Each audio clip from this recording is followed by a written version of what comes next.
In today's video, I'm going to teach you how to transfer Capcut video to Google Drive.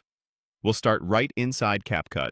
Open the app or web editor and make sure you're on the project you want to share or back up.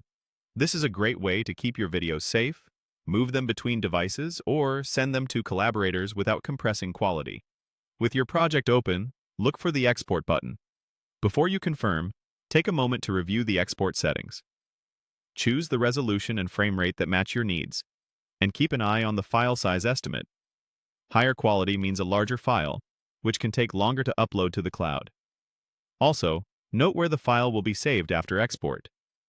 If there's a save location option, pick a folder you can find easily later, such as videos or desktop.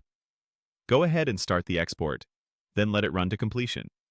You'll see a progress bar in Capcut. Avoid closing the app or shutting your computer during this process. When it finishes, it's a good idea to quickly check the exported video by playing a few seconds to confirm there are no unexpected glitches and that audio is included. Next, open your computer's file manager. On Windows, that's File Explorer. Locate the exported video in the folder you noted earlier. If you're unsure where it went, sort by date to bring the newest files to the top, or use the search bar to look for common video formats like .mp4. Now switch to your web browser and open Google Drive. Sign in if needed, and navigate to the folder where you want the video stored. Keeping your videos organized by project or date can save time later, especially for larger libraries.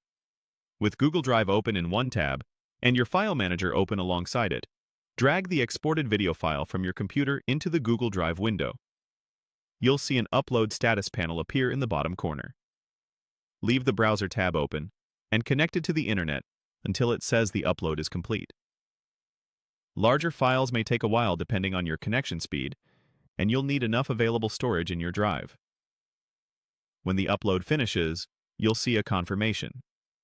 From there, you can share the file as needed, confident that your Capcut export is now safely stored in the cloud and accessible from any device you sign into. That's it. Open Capcut, export your project, wait for it to finish, open your files, go to Google Drive, and drag the video in. Thanks for watching and happy editing.